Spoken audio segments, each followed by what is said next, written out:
Información precisa, completa, veraz, objetiva e independiente. Directo a tu pantalla. Voz de América en RCR 750.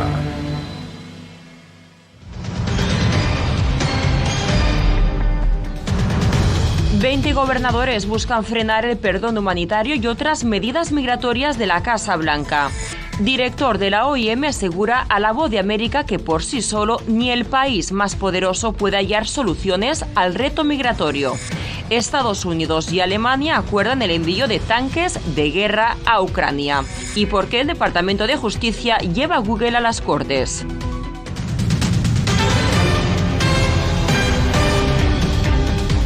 Hola, ¿qué tal? Bienvenidos a la presente emisión del Mundo al Día. Les saluda desde Washington Carolina Valladares. Empezamos. La administración Biden enfrenta una demanda interpuesta por una veintena de estados republicanos que buscan bloquear el programa de permisos humanitarios intemporales anunciado por la Casa Blanca para migrantes de Venezuela, Nicaragua, Cuba y Haití. Así que hacemos conexión ahora mismo con nuestro compañero Jorge Agobián. Ahí te vemos. Jorge, ¿cuál ha sido la reacción de la Casa Blanca en el día de hoy? Carolina, la Casa Blanca considera que el programa es legal y además efectivo, citando cifras que ofreció el Departamento de Seguridad Nacional este mismo miércoles, en el que dicen que en enero las cifras preliminares de llegada de migrantes a la frontera de esos 4 países se redujo en 97%. Hace tan solo minutos un funcionario de la administración Biden reaccionó a esta demanda. Voy a leer parte de lo que dijo este funcionario y cito: están tratando de bloquear medidas que en realidad reducen la migración ilegal, medidas que brindan a las personas que huyen del comunismo y el colapso económico un camino seguro y legal para buscar protección, y medidas que alivian las presiones sobre las comunidades fronterizas en sus propios estados. Fue lo que dijo un funcionario de la administración Biden, que al mismo tiempo reconoció que la medida de protección humanitaria temporal a través de este parol, como es llamado en inglés, no es una solución temporal, sino no es una solución permanente, sino temporal, y llamó al Congreso a actuar a través de una reforma migratoria. Los 20 estados demandantes liderados por el gobernador republicano de Texas argumentan que la iniciativa del presidente Biden no tiene basamento legal. Indican en la demanda que el programa no está basado en razones humanitarias y que no promueve ningún beneficio público significativo. Al contrario, opinan que equivale a la creación de un nuevo programa de visas que hace que cientos de miles de extranjeros ingresen a Estados Unidos que de otro modo, aseguran, no tendrían ninguna base para hacerlo. Background check. La Casa Blanca defiende la iniciativa argumentando que busca disminuir la llegada irregular de migrantes de esos países. Conocido en inglés como Humanitarian Parole, el programa permite que los migrantes puedan viajar a Estados Unidos y permanecer por al menos 2 años, con la posibilidad de trabajar. Requiere que el solicitante tenga un patrocinador con estatus legal en el país y que pueda demostrar solidez económica. El solicitante al mismo tiempo debe someterse a minuciosas revisiones de antecedentes y no haber ingresado o intentado cruzar la frontera de forma irregular. La Comisión de Derechos Humanos de la ONU se pronunció este mes sobre la medida.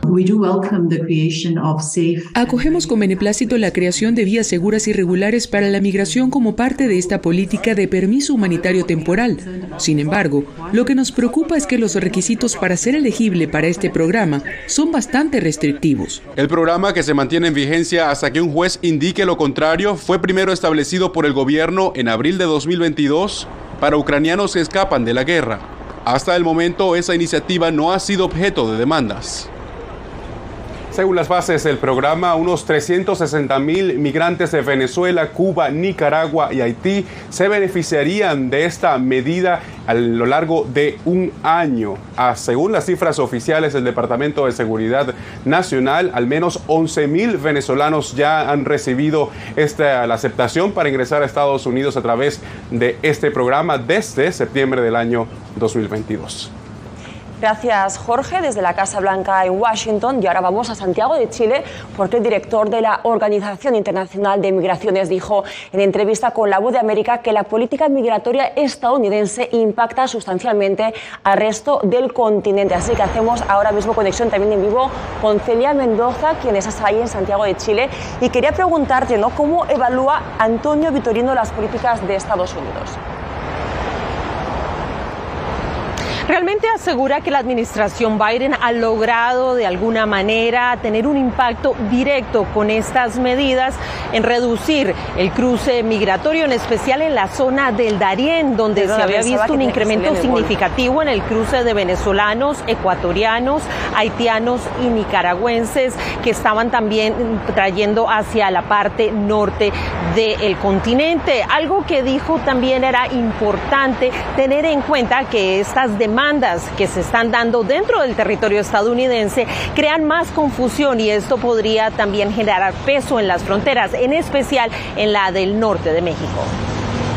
¿Cómo afecta la migración después de que la administración Biden decide que permitirá hacer programas de reunificación familiar y que esto implicaría retornarlos ya sea a México o a otros países? Claramente, en estas primeras semanas del año de 2023 ha habido una caída del número de cruces del Darién. Eso ha sido un impacto inmediato. Y para mí es positivo que Estados Unidos hayan manifestado la disponibilidad de ampliar el número de entradas humanitarias hacia 30.000 por mes e incluir no solamente los venezolanos, pero también los haitianos, los cubanos y los nicaragüeños. Pero como lo he dicho, esas medidas tienen una consecuencia de aumentar la presión sobre la situación de los que están en la frontera. ¿Y el título 42, cómo lo ve la OIM? Ha habido decisiones de los tribunales que han sido contradictorias entre sí. La prioridad es que haya una conclusión, que haya certidumbre sobre cómo se va a aplicar, porque muchas de ellas que no tienen autorización de entrada se quedan en la frontera en condiciones muy difíciles. Hemos visto la movilidad por tierra, pero nuevamente vemos esta movilidad marítima ahora en el Caribe. Los números son impresionantes y te voy a decir con sinceridad, esto es una estadística muy por bajo. Es solo de lo que nosotros hemos podido verificar. Es una prioridad y una responsabilidad legal y moral que los estados se movilicen para apoyar a las personas en el trayecto, para prevenir estas muertes. ¿Cree que esto se podría lograr después de este acuerdo que se firmó en Los Ángeles? ¿Qué países están comprometidos? No hay soluciones para los desafíos de la inmigración fuera de la cooperación internacional. Ni mismo el país más poderoso del mundo puede arreglar los flujos migratorios solo. Vitorino fue claro acerca de lo que podría suceder en la región si no se hace algo para enfrentar las condiciones del cambio climático y la influencia que tiene sobre la migración masiva, asegurando que podría ser uno de los problemas más grandes para el continente. Gracias, Celia. Y avanzamos porque empiezan a descender las expulsiones de migrantes bajo el título 42, ello después de que la administración Biden implementara medidas que amplían y agilizan, por un lado, las vías legales y por el otro acarrean también consecuencias para quienes no se apeguen a la norma. Víctor Hugo Castillo nos explica. Las nuevas medidas adoptadas por la administración del presidente Biden en la frontera sur, que buscan reducir el número de personas que cruzan ilegalmente entre puertos de entrada, parecieran estar dando resultados, de acuerdo con este abogado de inmigración. Se ven que los números van bajando desde que anunciaron que iban a haber programas quizás ayudando a las personas para que no tengan que venir a los Estados Unidos de una manera indocumentada. Las estadísticas de migrantes capturados en la frontera sur de los Estados Unidos procesados bajo el título 42 reflejan una reducción de casi 70,000 expulsiones en los primeros 3 meses del año fiscal 2023, siendo un 26.3% menos comparado al 2022. Seguimos viendo que los números van bajando, es que el programa quizás está trabajando. No sé, vamos a ver. Pero aquí estamos en la lucha para terminar mis estudios, para poder emprender un nuevo camino. Esta venezolana está enterada del nuevo proceso migratorio para cubanos, haitianos, nicaragüenses y venezolanos, que ahora mantiene a los migrantes en México en su travesía o en su país de origen, ya que de acuerdo a un tuit del Departamento de Seguridad Nacional, aquellos que intenten cruzar la frontera suroeste de manera irregular serán devueltos a México y estarán sujetos a una prohibición de admisión por 5 años y un posible proceso penal si intentan volver a ingresar. Nos devuelven no simplemente hasta acá, sino que nos llevan hasta la frontera con Guatemala. Si tú ingresas a México a Panamá o a los Estados Unidos de una manera indocumentada y el gobierno, claro, que se da cuenta, entonces no vas a calificar. No saben el sacrificio que uno le toca de nuevo regresar, ya que yo he sido devuelta 2 veces. Víctor Hugo Castillo, Voz de América, McAllen, Texas. Estados Unidos suministrará a Ucrania 31 de sus carros de combate más avanzados después de un anuncio similar de Alemania. Kiev ve en este gesto un punto de inflexión para repeler así la invasión de Rusia. Hacemos ahora contacto con Jacopo Lucci, que se encuentra en la sala de redacción de la Voz de América. Jacopo, quiero preguntarte, más allá de la visión de Kiev, ¿qué implica la decisión de la Casa Blanca? Bueno, Carolina, es una decisión seguramente destinada a desbloquear una ola de ayuda más fuerte por parte de Occidente en preparación para una esperada escalada de combates entre Ucrania y Rusia durante la primavera. Moscú dijo que el envío de estos tanques es un plan desastroso y que no cambiará el destino del conflicto. Sin embargo, marca un paso significativo en el suministro de armas cada vez más pesadas de los aliados occidentales a Kiev. Revirtiendo su resistencia de larga data, la administración Biden anunció este miércoles que enviará 31 tanques M1 Abrams a Ucrania, en lo que es un paso importante para armar a Kiev en sus esfuerzos por recuperar territorios ocupados por Rusia. No es una amenaza ofensiva para Rusia. No hay amenaza ofensiva para Rusia. Si las tropas rusas regresaran a Rusia, allí estarán donde pertenecen. Esta guerra terminaría hoy. Se necesitarán meses para entregar los Abrams y entrenar los soldados ucranianos que lo usarán. El Pentágono había mostrado reservas sobre cómo Ucrania mantendría estos equipos, pero Estados Unidos llegó a la conclusión de que era necesario enviarlos y así dar la cobertura política que buscaban países como Alemania para enviar sus propios tanques. Estos tanques son una prueba más de nuestro compromiso duradero e incansable con Ucrania y nuestra confianza en la habilidad de las fuerzas ucranianas. De hecho, este miércoles el canciller alemán Olaf Scholz anunció que su país enviará 14 tanques Leopard 2 a Ucrania y permitirá que otras naciones envíen los suyos propios, cediendo a semanas de presión nacional e internacional. Estamos actuando de manera coordinada internacionalmente para asegurarnos de que este apoyo sea posible sin que los riesgos para nuestro país crezcan en una dirección equivocada. Si bien las promesas hasta ahora están muy por debajo de los 300 tanques que Ucrania asegura que necesita para marcar la diferencia contra las fuerzas rusas, el anuncio de Alemania inmediatamente llevó también a funcionarios de Finlandia y otros países a decir que buscarían enviar tanques a Ucrania. El Leopard 2 es uno de los tanques de batalla líderes en el mundo y ofrecería un gran paso adelante en cuanto a capacidad para Ucrania, que ha estado utilizando hasta ahora tanques de la era soviética. Gran Bretaña ya había anunciado este mes que enviará 14 de sus tanques Challenger 2 a Ucrania. Gracias, Jacopo. Y vamos ahora a la costa oeste de los Estados Unidos, donde la comunidad de la localidad de Half Moon Bay llora a sus muertos después de la segunda masacre registrada en 4 días en el estado de California, con un total de 18 fallecidos, incluyendo a 2 agricultores mexicanos. Ángela González nos informa. José Romero y Marciano Martínez Jiménez, de origen mexicano, se encuentran entre las víctimas mortales de las más recientes masacres en California. Ellos eran empleados de 2 de las granjas en Half Moon Bay, en el sur de San Francisco, Mountain Mushroom Farm y Concord Farms, donde el sospechoso, Shun-Li Zhao, de 67 años, ya en poder de las autoridades, comenzó a disparar y mató a 7 personas. Somos de Santiago Apóstol, Ocotlán, Oaxaca.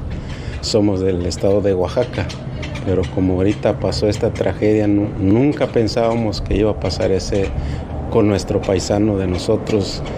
Ellos, pues toda la gente aquí lo conoce, un buen muchacho, nunca se mete con nadie, es muy respetuoso él con toda la gente. Otro agricultor mexicano, Pedro Romero, hermano de José, también fue baleado y se encuentra en el hospital. La masacre está siendo investigada como un crimen de violencia laboral, algo inusual entre los agricultores, dice este trabajador. No, de balaceras no. Peleas entre la gente de ahí, de los trabajadores del rancho, sí, con cuchillo, nada más, una sola vez. Eso es lo que había pasado, nada más. Este fue el segundo tiroteo masivo en tan solo 4 días en California y que de nueva cuenta sacude a la nación. El sábado 21 de enero en Monterey Park, un hombre de 72 años, Ha Kent, disparó y mató a 11 personas en un salón de baile. El agresor se suicidó al día siguiente al verse descubierto por la policía. En total 18 personas murieron y 10 más se recuperan de las heridas. Ángela González, Voz de América. El gigante tecnológico Google ha sido demandado por violación de la ley antimonopolio. La demanda interpuesta por el Departamento de Justicia de los Estados Unidos alega que la empresa amenaza las nuevas tecnologías emergentes e incurre también una publicidad invasiva. José Pernalete nos explica. Google es llevado a la corte en Estados Unidos. El Departamento de Justicia ha demandado al gigante tecnológico por la violación de la ley antimonopolio. El litigio acusa a Google de practicar una conducta anticompetitiva ante tecnologías rivales desde hace 15 años. Google se ha involucrado en una conducta excluyente para debilitar severamente, si no destruir, la competencia en la industria de la tecnología publicitaria. Según Rod Soto, investigador de seguridad cibernética consultado por Voz de América, era de esperarse esta demanda desde hace tiempo. A su juicio, Google manipula también la tecnología de anuncios a la que se expone el usuario en la Internet, en un ambiente dominado por este buscador. Cada vez que tú ves un banner, cada vez que tú ves un pop-up que te sale, cada vez que abres un correo, eso es fundamental porque básicamente te da información de qué se está viendo, te puede dar inclusive de dónde vienen los clics, te puede decir cuáles son las preferencias. La demanda señala una competencia desleal contra emprendedores emergentes en el mercado digital. Propiedad intelectual que en ese tiempo es más barata, porque una vez que se desarrolle va a ser sumamente cara, y eso no solo le salva dinero, sino que también saca al competidor. El Departamento de Justicia afirma que el litigio busca proteger a los consumidores y salvaguardar a la competencia digital. José Pernalete, Voz de América, Miami. El Departamento de Justicia de Estados Unidos investiga al presidente Joe Biden y al expresidente Donald Trump por el manejo de documentos clasificados.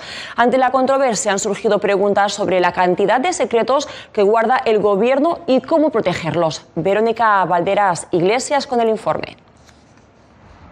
En el Museo Internacional de Espionaje en Washington hay réplicas de documentos clasificados. Las etiquetas de ultra secreto, secreto o confidencial se refieren al posible daño que podría ocurrir si cayeran en las manos equivocadas, explica el historiador Andrew Hammond. Podría ser sobre una operación encubierta, información sobre política exterior o el despliegue del ejército estadounidense. En general, es sobre seguridad nacional. Hammond añade que pocos tienen acceso a la información ultra secreta y deben encerrarse en compartimentos especiales llamados SCIFs. Nadie puede escuchar desde fuera y hay varios niveles de seguridad. Actualmente se investiga al presidente Joe Biden y a su predecesor Donald Trump por retener documentos clasificados sin la adecuada autorización. Según el analista Michael Evans, ello demuestra la necesidad de que se mejoren los sistemas de administración. Debería haber una base de datos con los títulos, fechas, nombre del creador. Así sería menos probable que se pudieran perder o se los llevaran a otro lado. Evans también aboga por más transparencia. El gobierno gasta muchos recursos y tiempo en mantener secretos que no ameritan serlo. En 2009, el expresidente Barack Obama firmó una orden ejecutiva para reducir el número de documentos clasificados. Durante el gobierno de Biden se han desclasificado documentos sobre la investigación de los ataques terroristas del 11 de septiembre. Evans opina que agilizar el intercambio de información podría ayudar a proteger mejor al país. Verónica Valderas Iglesias, Voz de América, Washington. El Papa Francisco puso una vez más el foco sobre la homosexualidad, dejando así clara su postura sobre un tema que lleva años generando discrepancia en el seno de la Iglesia. En una entrevista con la agencia de noticias AP, el obispo de Roma criticó a los países que aplican leyes que criminalizan a las personas homosexuales, calificándolas como injustas.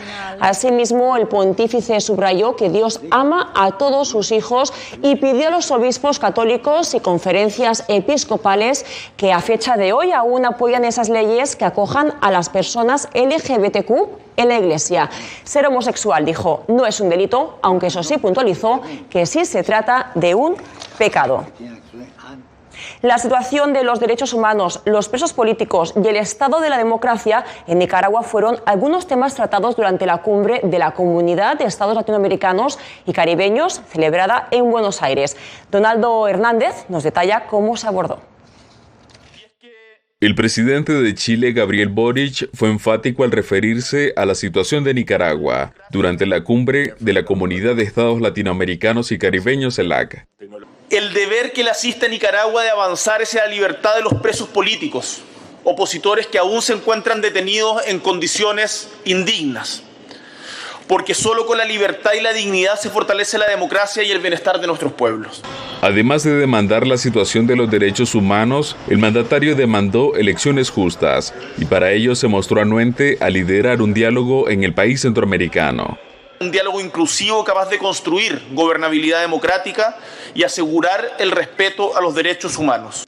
Nicaragua no fue receptiva con la propuesta de Chile. El canciller Denis Moncada, quien asistió a la cumbre de la CELAC ante la ausencia del presidente Daniel Ortega, defendió que su país es una democracia. Caminamos con valentía histórica, reclamando el derecho a vivir como merecemos nuestra independencia. Y reiteró que es víctima de injerencia de Europa y Estados Unidos. Los precarios e inútiles ya afanes de dominio de las potencias genocidas, colonialistas, imperialistas y neocolonialistas. La mayoría de países latinoamericanos han respaldado las resoluciones de la Organización de Estados Americanos que demandan la liberación de los más de 200 presos políticos y la realización de elecciones democráticas. Donaldo Hernández, Voz de América.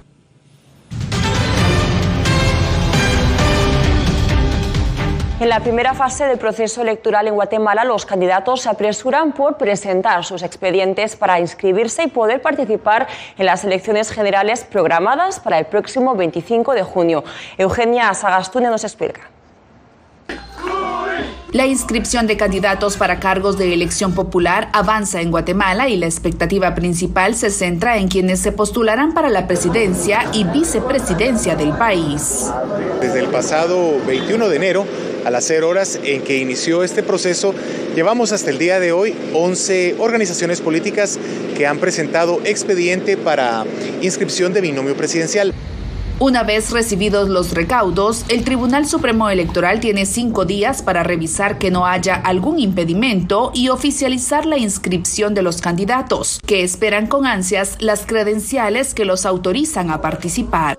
Guatemala hoy arranca con una oportunidad para hacer la transformación que se necesita y por eso estamos participando, confiando en las autoridades del Tribunal Supremo Electoral que sabrán hacer lo correcto. Ya cumplimos con todos los requisitos, como manda la ley electoral. Estamos afianzando aquí el derecho de participar, de elegir y ser electos. Durante varias semanas, algunos guardaron un espacio afuera del edificio del Registro de Ciudadanos para ser los primeros en inscribirse. Estamos cumpliendo con los plazos. Ahorita venimos cabalmente a esperar que aperturen para poder hacer la entrega.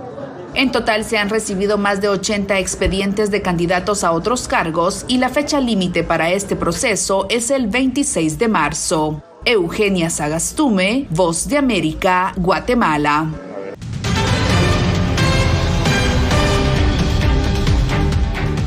Miles de bolivianos inundaron las calles de La Paz el martes en la celebración anual del dios Equeco.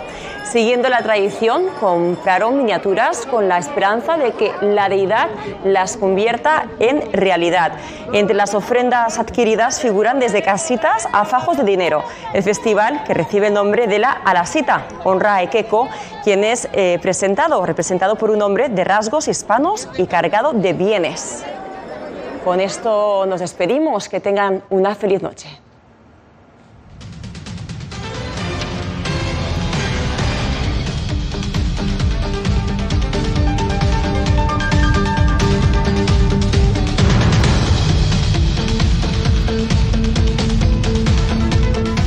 Radio Caracas Radio presentó Voz de América.